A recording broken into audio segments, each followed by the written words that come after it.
தலைநகர் சென்னையில் கனமழை கொட்ட தொடங்கியிருக்கக்கூடிய காட்சிகளை நாம் பார்த்து வருகிறோம். தென்மேற்கு வங்கக்கடலில் காற்றழுத்த தாழ்வு பகுதி உருவாகி இருக்கும் நிலையில் அடுத்த 36 மணி நேரத்தில் காற்றழுத்த தாழ்வு மண்டலமாக வலுப்பெறும் என வானிலை ஆய்வு மையம் எச்சரிக்கை விடுத்திருக்கிறது. அந்த வகையில் தமிழகத்தில் இன்று 7 மாவட்டங்களுக்கு ஆரஞ்ச் அலர்ட் எச்சரிக்கை விடுக்கப்பட்டிருக்கிறது. சென்னையில் கனமழை கொட்ட தொடங்கியிருக்கக்கூடிய காட்சிகளை அன்னை செய்திகளாக நாம் பார்த்து வருகிறோம். விவரங்களை செய்தியாளர் லதா வழங்க நாம் கேட்கலாம். லதா, கூடுதல் விவரங்களை உடைய செய்தியாளர் ரேவதி வழங்க நாம் கேட்கலாம். ரேவதி, தலைநகர் சென்னையில கனமழை கொட்ட தொடங்கி இருக்கிறது. இன்று தமிழகத்தில் 7 மாவட்டங்களுக்கு ஆரஞ்ச் அலர்ட் எச்சரிக்கை விடுக்கப்பட்டிருக்கக்கூடிய நிலையில தற்போதைய மழை நிலவரம் என்ன தலைநகர்ல?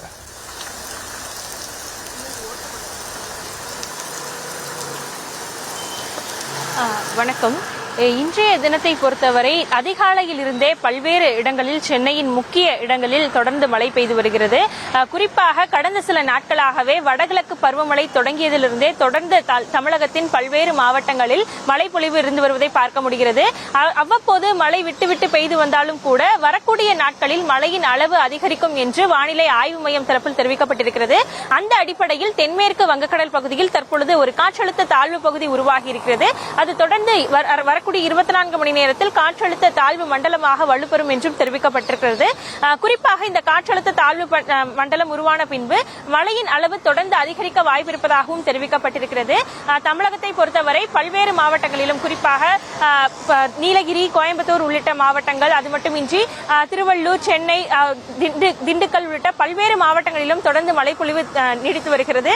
வானிலை ஆய்வு மையம் தரப்பில் தெரிவிக்கப்பட்டிருக்கக்கூடிய தகவலின்படி வரக்கூடிய 5 நாட்களும் கூட தமிழகத்தின் பல்வேறு மாவட்டங்களிலும் தொடர்ந்து மழைப்பொழிவு இருக்கும் என்று தெரிவிக்கப்பட்டிருக்கிறது. சென்னையை பொறுத்தவரை வானம் மேகமூட்டத்துடன் காணப்படும் என்றும் அவ்வப்போது பல்வேறு பகுதிகளில் லேசானது முதல் மிதமான மழைக்கு வாய்ப்பிருப்பதாகவும் வானிலை ஆய்வு மையம் தெரிவித்திருக்கிறது.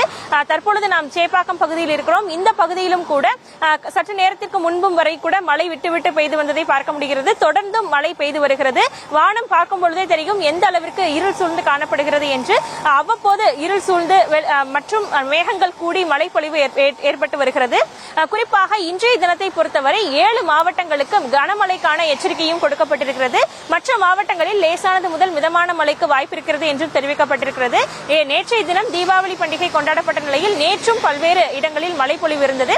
அந்த அடிப்படையில் வரக்கூடிய நாட்களிலும் மழைப்பொழிவு தொடரும் என்று வானிலை ஆய்வு மையம் தரப்பில் தெரிவிக்கப்பட்டிருக்கிறது.